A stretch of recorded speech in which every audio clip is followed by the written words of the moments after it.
Hi, I'm the True Gamer, giving off my vast knowledge so you may understand games a bit better. You know, when talking about Halo, it's always been a weird series for me because for me, to try to get into the series has always been a hurdle, for lack of a better term. Like, the original time was just a temporary thing, the second time was something I was trying to do, but it just flat out didn't feel right at the moment, and thus I dropped it. The third time around was actually when I was actually originally trying to record it for a review, but basically a virus hit my PC, basically making me forced to delete a lot of stuff including these files, so that got lost to time. And every time between then has always just been a nuisance just trying to play this game. That's not to say that the game is bad in any sense of the word, it's just some initial barrier to me and this genre. As I've stated before in other videos, shooters as a genre for me is a hard thing to really like or be able to endure for long, since for me, I can barely handle them for an hour before I need to stop just doing them for a little bit before I just feel bleh. You know what I mean? And really, this has been in the works for a real long time. In fact, this is a backup review. The entire script was made in advance and the footage was captured really in advance.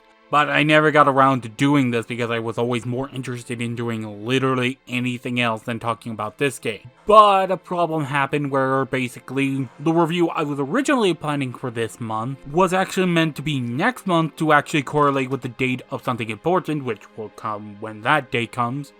My point is, I needed something and I had to pull this out. However, after rewriting this a bit, it did take a bit to rewrite it because some of my thoughts have evolved and changed. It has led me to thinking about the game in a weird way that I don't think I normally would have thought about it. But we can talk about that when we get into the review. Let me go through the basic history of the game because I know some people will get annoyed if I don't talk about it. You know the ones. But I always want to talk about this now because I feel like it's important to mention it. See, a lot of times I don't talk about the real deep development of a game unless it's important and feels like you wouldn't know it. Basically, if a game has been talked about a lot, and I mean a lot, I will decide to scan through some details, otherwise I don't bother unless it's something that's so genuinely fascinating that I feel like you need to know it, because I can't explain it to someone. If you know, and I don't like repeating stuff that people would already likely know already. You know what I mean? Like, for example, a lot of people talk about how this game was originally actually an RTS game that late in development became a shooter. Like, I know a lot of people would know that if they came looking for a review of the original Halo. I feel like talking about it that way isn't interesting and I really just don't care. In that sense, you know what I mean? There's nothing really to gain by saying it. Though I will always say, the fact that they turned out a pretty good game at the end of the day because of it is still worthy of praise. Like, let's be clear about this. The amount of time they actually had was shockingly short. And the fact that they decided to shift gears into a whole other genre and coming out pretty okay is a miracle in and of itself. Because more times than not, they either buckle off and don't work well or entirely just die in the water. And honestly, talking about a game that has a prolific memory and a prolific history to it, it's also interesting in that sense of talking about it nowadays. As the medium has advanced and a lot of changes to our genres and our own expectations for them have changed, it does bring us into the idea of how does this game compare to something nowadays? And I think that's worthy of critique and worthy of seeing whether or not it does. So let's just dive into this review of Halo Combat Evolved. The game begins in space as we are shown the Pillar of Autumn, which is being prepped up for an attack by the Covenant. We'll talk about them in a moment, I promise. While prepping the ship, the captain decides that it would be best to wake up the Master Chief, a legendary soldier in the game, though we'll talk about that again more in a bit, as he is awakened from cryosleep because they actually don't explain why he's in cryosleep. And this is where I gotta really talk about something that just annoys me, but I also understand why. See, if you know me or seen any of my other reviews, I care a lot about the game stories can tell. This story is very, very bare bones. It only tells you what is absolutely, and I do mean absolutely necessary. Like, if it is not important to moving this plot forward, it is unnecessary and is never explained in-game. Like, who is the UNFSC?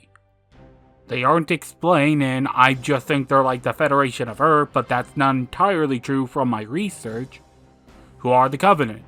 They're not explained in-game. Who is Master Chief, and why is he so much of a badass? Never explained. Well, I mean, like, you get to see why he's a badass, but that's a whole other point.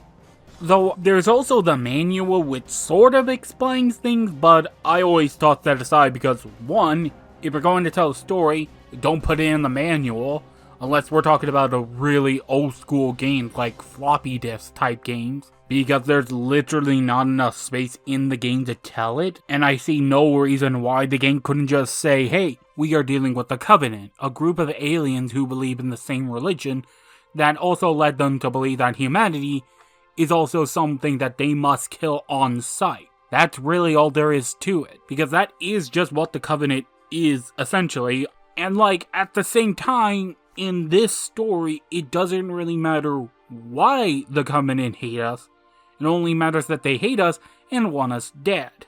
Plus, also, they would believe, and this is just my understanding of just how genre conventions work, they believe, the developers, would believe that this would just drag on the game a bit, making it too story focused when it is very, very heavily gameplay focused. And that's not to admonish for what the game is trying to do.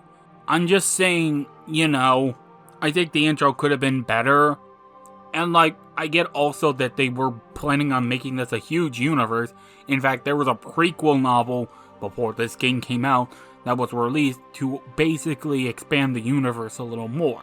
Which is very weird for a lot of things, because more times than not, whenever that happens, that's just a bad sign, because this just means it's going to just have its plot really spaced out between everything, and you need to read everything just to figure out what the hell's going on.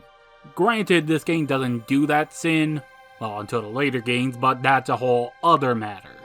But my point is, if I had that context in the game, I think I honestly would have cared more about this game, because once I have that firm establishment of what is going on and why it matters, I become more invested and willing to play along with what the story or game is doing. And usually helps me think about the game more and see what it's more trying to do. Or maybe get into the vibe of what the game's doing to enjoy it on a deeper level. You know what I mean? In any case, let's actually continue on with the game a bit and talk about some more stuff. Well, get us through the beginning and talk about the actual gameplay. Soon enough after Master Chief is awakened, well, shit hits the fan and the Covenant begins attacking the ship. Though to say they're attacking it is more of an overstatement, because more times than not, they are just overwhelming everything.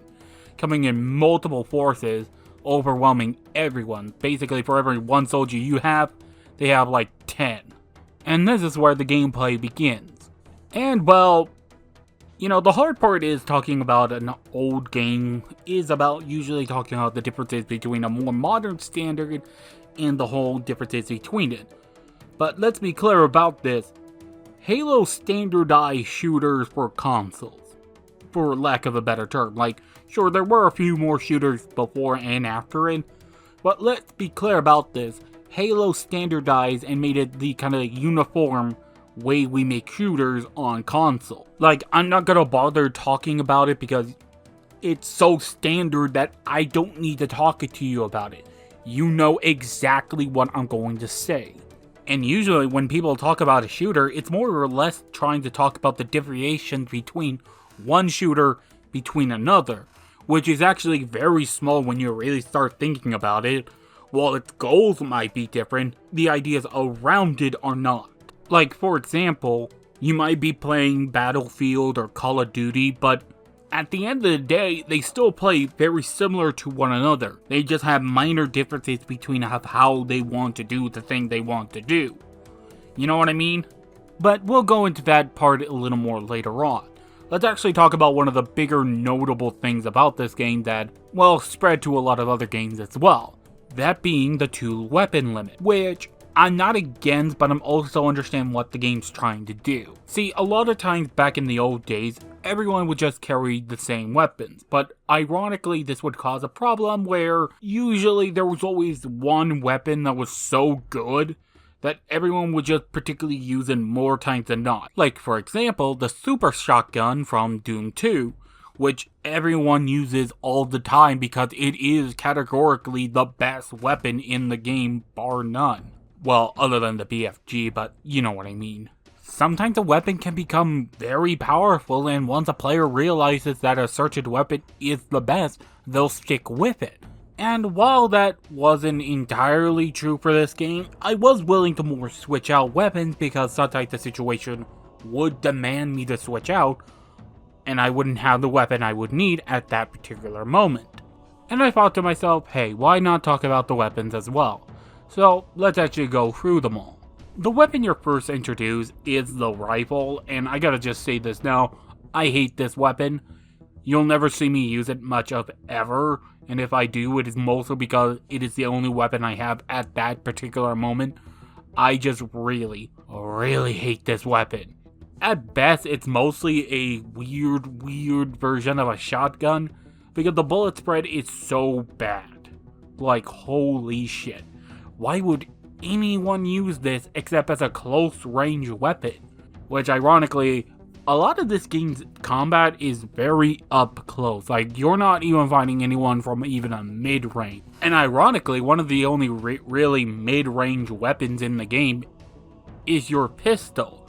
Yeah, the pistol fulfills that role and is ironically one of the best weapons in the game. Yeah, the first thing you're ever usually given in a game, and usually will toss aside whenever you can, is the most powerful. Hell, it even got a scope, so you can actually snipe with a pistol.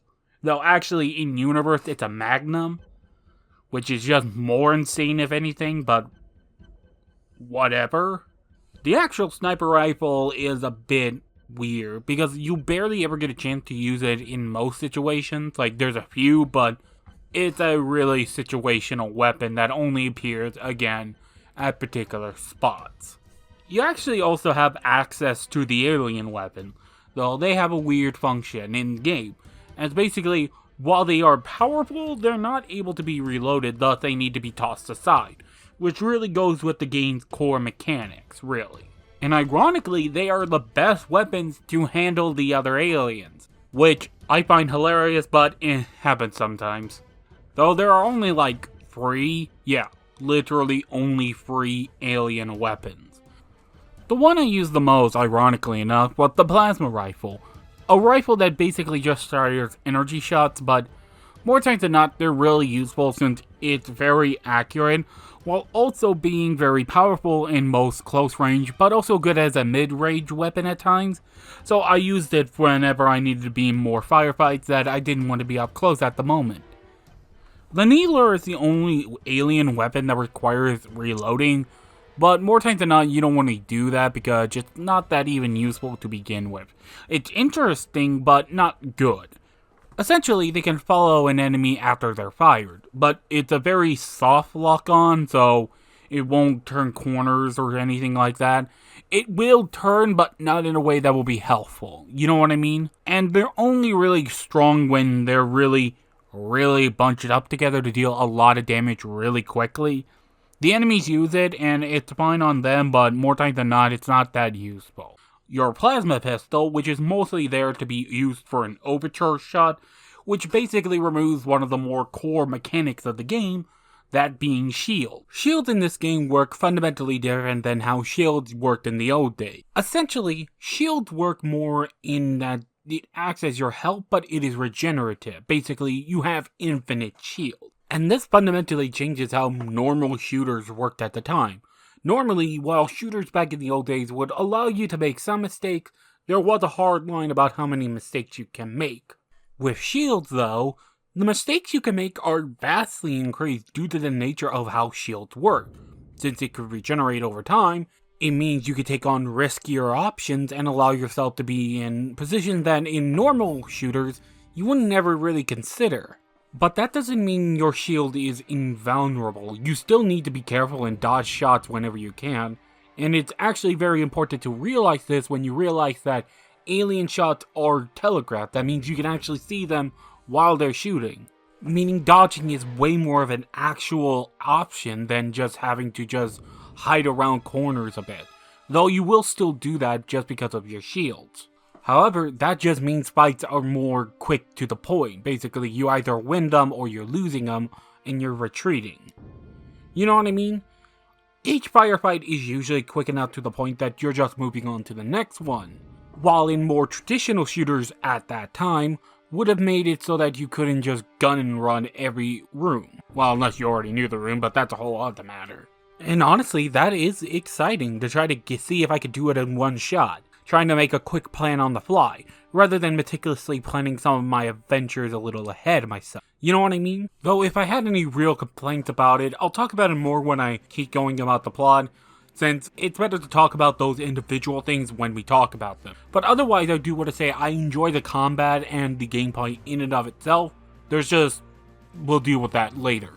And of course, I really can't talk about the gameplay without talking about the music, which is really well done. I usually don't talk about music much because this isn't my area of expertise. I know the theory of music, but not like the way we understand music and whether or not we could consider it bad or good. Like, it is not something I can say that I have an expertise on, so I don't comment on it much. I'm just talking about myself. I mean, like, that's what all criticism is, but at some level, someone's more knowledgeable if they listen to this type of music, you know what I mean? And I think it's well designed enough, good for what it's trying to do. I think there should have been a little more variety. It reuses some tracks a little too much, but it's overall still fine. I enjoyed it for when it came up. And like, you really can't say anything bad about the intro song, you know, like the ha thing. It's a really well done song, and they're all really well done. But in any case, let's get back to the plot. At the tail end of the mission, the captain decides that evacuation is in order. As everyone evacuates the ship, they all begin landing on the nearby structure that is a ring in space. Not sure what it is or what it's doing there, but at the moment that question is put to the side, as our mission becomes now to survive and figure out a way out of here. And that is what the plot is for the most part, trying to figure out a way out and what the hell the Halo even is. Though to actually say that it looks into that is really not much of a thing. It barely comes up and only becomes part of the plot when we interact with it. I'm just mentioning it here because where else am I going to mention this plot?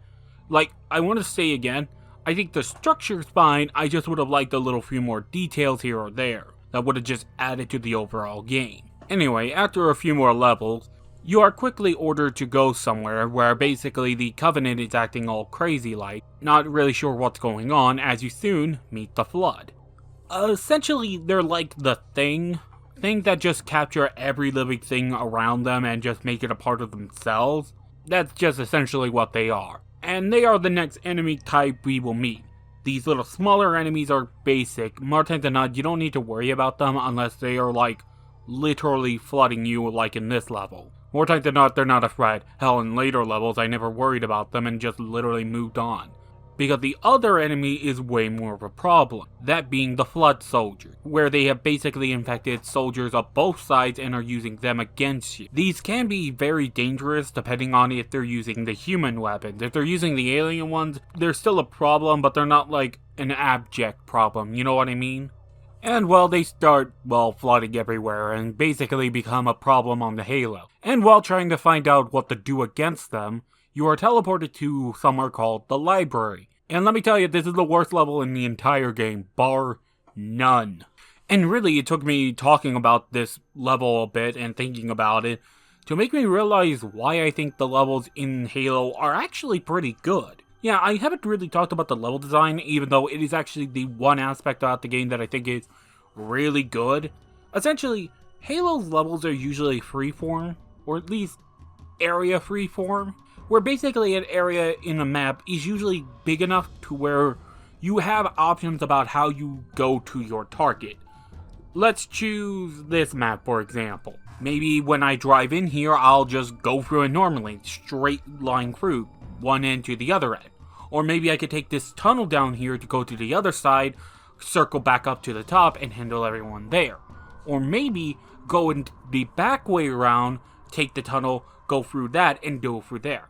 You know what I mean? You have options about how you handle each fight. Plus, with your shields, you could actually dictate how these fights are going in your direction, making some fights even more enjoyable and more interesting to boot. Or maybe entirely skip a level because you are quick enough on the draw to realize, hey, I could take this thing and fly down to the objective point, skipping a huge chunk of the level. And also the other aspect about why the library sucks. Because you see, here's the thing. When the game is moving forward, showing you new stuff, it's good. But whenever it has to reuse stuff and make a level repeat a bit, it is there when I realize that the levels really should not have been repeating. Because as much as the game has a lot of interesting fights, there aren't a lot of enemies to take advantage of them. And really, that's not a problem in and of itself. But when the game had to keep repeating these levels and these fights can get a little tedious, you start to notice why it doesn't work, and especially if you have to go back onto these levels just to fight the same enemies again, which is really dull. And the library is the worst because it's just one long, super long hallway through the same looking levels again and again and again until you are asked to leave. Seriously, it is just one long hallway. There's nothing interesting about it. You literally could have cut this level in half and lost literally nothing. It's not helped that the enemies here also get rocket launchers, which means they can insta-kill you. Which, if you know me, I hate that, and sadly enough, they're not the only ones, as elites can later on gain energy swords that can just kill you in one shot. And they can get really annoying when they're invisible. But that's not like a true problem if you catch my drift. The rocket launcher ones are just way more annoying because you can't see them and the rockets are very quick. So you barely have any time to react, especially if they're walking right towards. But I want to go back to the enemies a little more. There's one enemy I really didn't talk about for some reason. I skipped over it. That being the raptors and the hunters. Raptors are basically these energy shield guys that can basically carry an energy shield and a pistol. And they're interesting enough. The idea is to handle them by going around them and handling them there. And the hunters are the big bulky monster ones that aren't really fun to fight. The only way to hit them is when you get behind them and hit that one spot behind their back. If you use a pistol, it'll insta-kill them. Really not sure how that works, but whatever. And really after that, there's really aren't any new enemies in the game. Well, except one more, but let's talk about that now. See, while in the library, you meet Guilty Spark 343. I'll just be calling him Spark for short, just for the ease of it. Spark basically wants you to basically pick up a device that will allow you to kill the Flood. And you go along with this, until Cortana learns that the device is actually an activation for the ring, which will in turn kill all life. The reason why it was designed like this is explained semi in later material, but I'll explain it now. The Forerunners, the people who made the Halo, couldn't really ever defeat the Flood, so they decided to basically make it so that it would kill all their food, so they would die over time. And after a bit would basically restart life again and all that jazz, but that's a whole other matter. If you're wondering, how the hell did the Flood come back? Well, apparently in some of the later material, they explained it that the Flood was in a test tube or something, and it got out. That's the explanation that has been explained to me by a friend of mine, but I'm just raising my hands and just shrugging it off. Anyway, after learning that, you decide to not do that. However, Sparks does not want that, and basically decides to turn on all the Halo's defense systems, which basically introduces the last enemy of these sentries, which aren't interesting. They're basically more designed to handle the Flood and every other enemy. They won't target you until the Flood are dead, and after that, whatever. And at this point, the plot is just kind of done. It's mostly about just getting off the Halo, and really, nothing really happens after that. After deciding that it would be wise to blow up the old shit to destroy the Halo while planning an escape out of there, well, you do that. Sure, Spark is going to be in your way, but really, there's really nothing he could do anymore. He might try to stop the plan a bit and actually have to make us blow it up manually, but it's really not much of a thing. And then it leads us into one of the cooler sections of the game, where you had to drive around a bit just to get to the other side to find a shit to escape. Which, actually, to talk about the driving for a moment, it's actually pretty good. Like, this whole game's driving, and the whole series driving, is really good. Like, I am surprised that I think it's this good. Like, anytime I play a racing game or a game that has driving as a main mechanic, I always suck at it, but for whatever reason, this one just really works well with me for some reason. I'm not sure why. And, yeah, that's just how the game ends. After just flying off and destroying part of the Halo, the game just ends. Sure, there's more stuff to come up, but you know what I mean? It just ends. And I kind of want to note here, I might have sound really negative at times with this game. I really don't hate it. I genuinely cannot hate it. I think it's a well-designed game. You're just talking to someone who is more neutral on a genre that he just doesn't care about. So why the hell did I talk about it? Or even want to talk about it? Well, as always, I always want to try to expand my horizon, see what I like and dislike. This entire channel is kind of designed for me to try out games that I would have never have tried in my entire life. So sometimes that means I am going to play something that I'm not just going to enjoy on a fundamental level. That doesn't mean I don't think a game can be well designed. I think Halo 1 is well designed, especially when you realize, again, all the tumult and the quick reworking of a game that wasn't even an original shooter. And at the end of the day, this game has still held up. Sure, some of it has aged a bit in a way that I don't think it was meant to.